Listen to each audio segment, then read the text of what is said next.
From the beginning of time, there has been deception. It started with Adam and Eve, when Eve was deceived by the serpent into believing that she would be as wise as God if she ate of the fruit from the tree in the middle of the garden. Now, if you know the story of Adam and Eve, you know that God had given them everything they needed and access to everything in the garden, with the exception of that tree. Now, Eve fell for the lie. And she brought Adam along, even though they both were very clear on the consequences. In our lives, we all play the part of Eve at some point. We tell a white lie, we omit the truth, we engage in something unethical or questionable. And it happens when we act and when we don't act. There's a saying, there's nothing new under the sun, which is why deceit is such an embedded part of our culture and our lives, from the Bible to the bedroom, to the courtroom, to the classroom, to the boardroom. Why do we think that is? We can get to the root of it by asking ourselves a couple of questions. Do we allow ourselves to be deceived? And what is the driver of deception? Now, I've worked in corporate America in sales and management for 20 plus years, and I see it very clearly in ways that we've really just become accustomed to seeing. And there are three aspects of deception, from the Bible to corporate America, that we need to explore. The first, deception is often rewarded. The second, trust encourages deception. And lastly, self-deception is a common practice. There's a story in the Bible about Jacob and Esau. And they were the twins of Isaac and Rebekah. And from the time they were in their mother's womb, they fought. Esau was the firstborn, but Jacob was right on his heels, literally holding on to Esau's heel as he emerged from his mother's womb. They fought for position for 9 months. Now, the Bible goes on to say that Esau grew up to be a skilled hunter, and Jacob was content to kind of stay around home, around the tents. And because Isaac, the father, loved the taste of game, he favored Esau. But Rebekah loved Jacob. Now, as you're searching your memory for this story in the Bible, you probably remember this part. Esau was out hunting, long day of hunting, and he comes back to the tents famished. And Jacob has made soup. And he asked Jacob for a bowl of his lentil soup. Jacob, whose name means trickster, agreed in exchange for his firstborn birthright. And Esau actually agreed. And he swore by saying, "What good is my birthright if I die?" Now, fast forward, Isaac, the father, is on his deathbed, and he knows he needs to give the blessing to his firstborn son before he dies. So he tells Esau, "Go out into the open fields, kill and prepare game, just the way I like it, so that I might eat it and bless you before I die." Esau agreed. But Rebekah was eavesdropping on the conversation, and she conjured up a plan to make sure that her favorite son, Jacob, got the firstborn blessing. So Rebekah and Jacob planned. Rebekah prepared 2 choice young goats from their flock, just the way Isaac liked it. She had Jacob put on some of Esau's old clothes. She even covered Jacob's hands with goat skin and covered the smooth part of his neck, all in preparation for this exchange with Isaac, because Esau had hairy skin. He was a hairy man, but Jacob had smooth skin. Now, I asked you a question earlier. Do we allow ourselves to be deceived? Let's see what you think. So Jacob enters Isaac's bedroom, ready to start the ruse of pretending to be Esau. And Isaac, because he's nearly blind by now because he's old, he asks a number of questions and gives Jacob some tests just to make sure he's about to bless the right son. And his first question is, "How did you find the game so quickly?" because Isaac loved the taste of game, remember? He understood how long the process typically takes. So this first question was his first internal alarm that something wasn't quite right. He then said, "Come close and let me touch you." And when he did, Isaac said, "The voice is the voice of Jacob, but the hands are the hands of Esau." He still wasn't sure. He then goes on to say, "Are you really my son, Esau?" And Jacob replied, "I am." Isaac ate the food that had been prepared, and then he had one last test. He said, "Come here, my son, and kiss me." And when Isaac smelled Esau's clothes, he blessed Jacob. And Isaac ended up blessing Jacob twice because Rebekah asked him to as he fled to another location away from an angry Esau who realized that his brother had duped him yet again.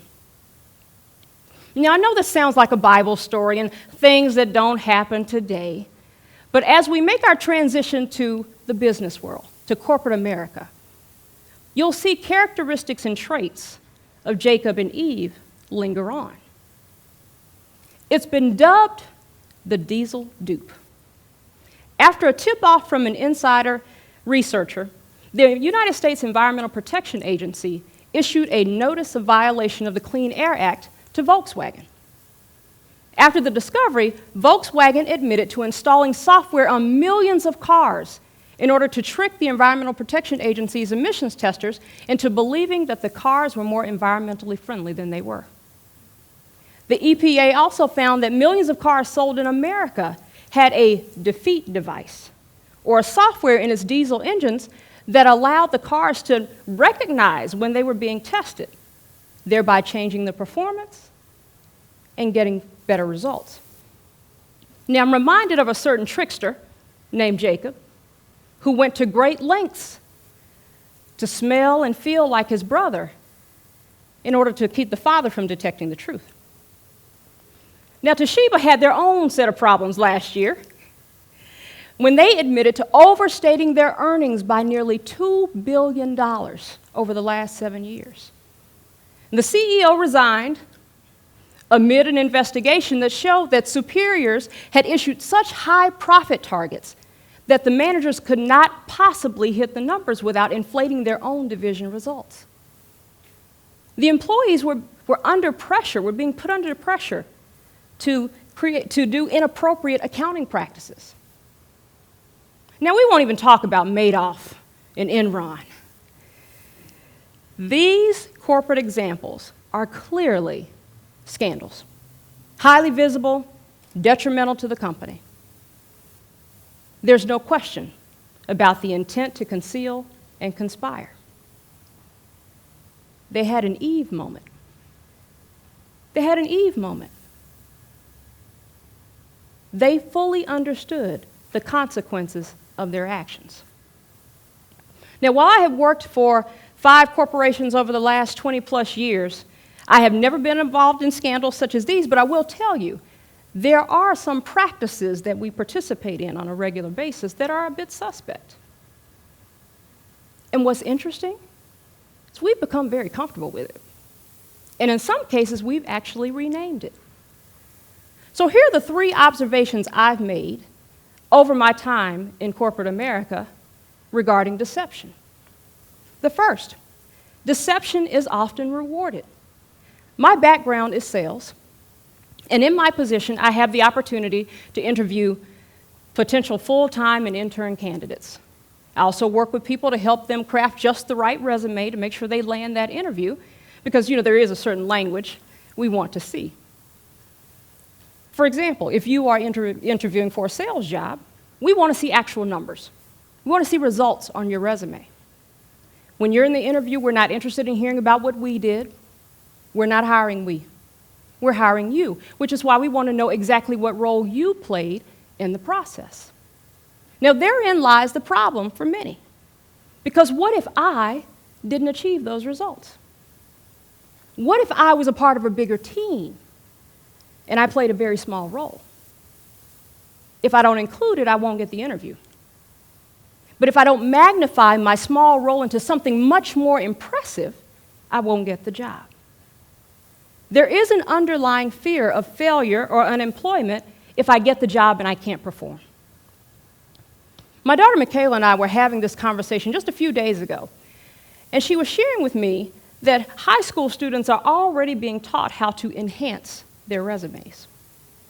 For example, if you're one of the people who stands on the corner and you're twirling that sign for the tax preparation services or the restaurants, you've seen them. Your title on your resume, Executive Sales Promoter. But I have one better.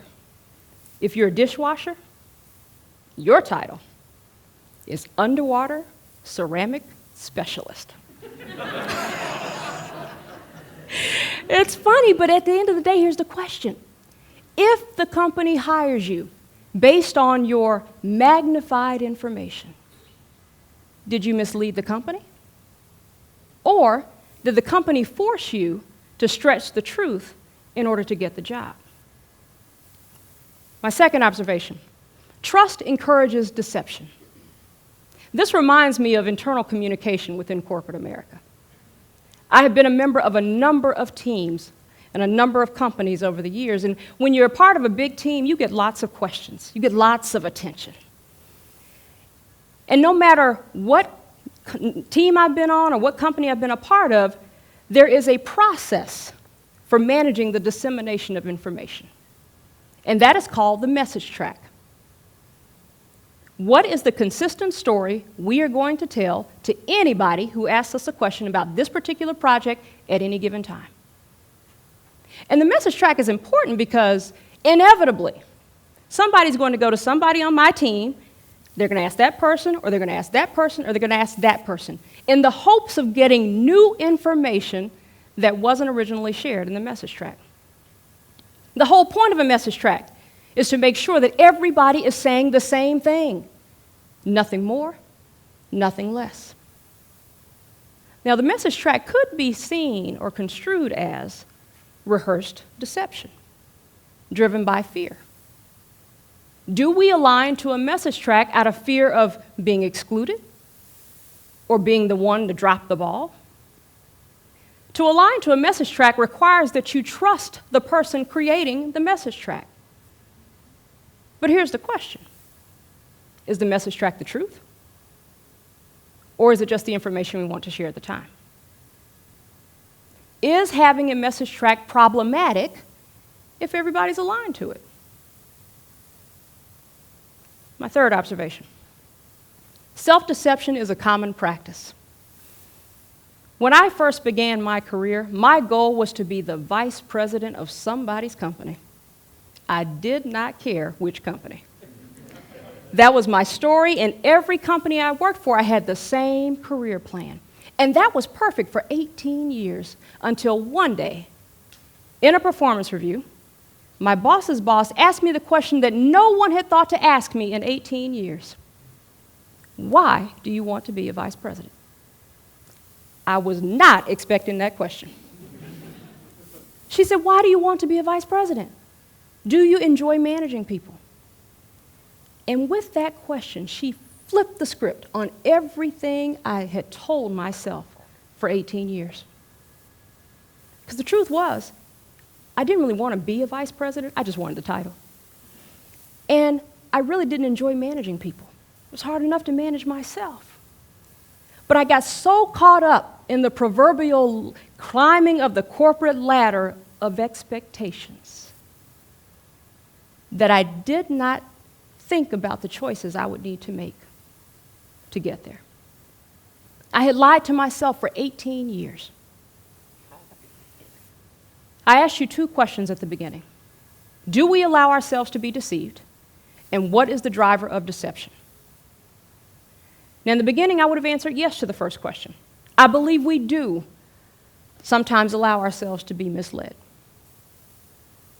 I would also tell you that the root cause or the driver of deception is fear.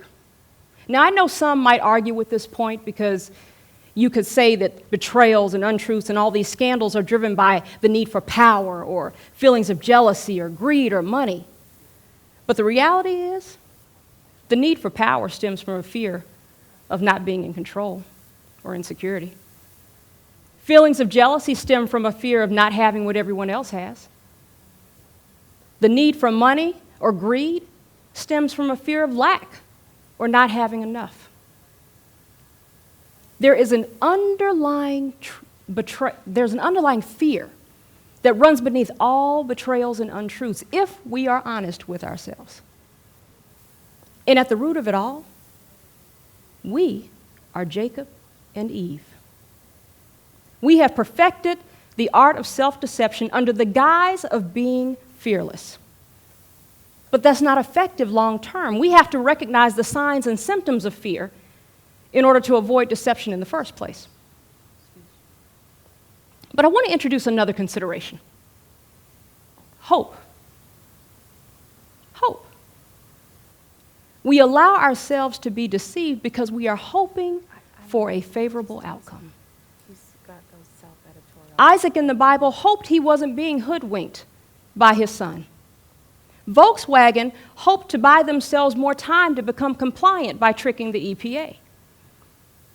Toshiba's employees hoped they were doing the right thing by following the directives of their leadership. When we interview, we hire based on the hope of good performance. There's a quote by Zoe Marriott that says, "People believe their eyes above all else." People see what they wish to see or what they believe they should see, not what is really there. Hope blinds us to the reality.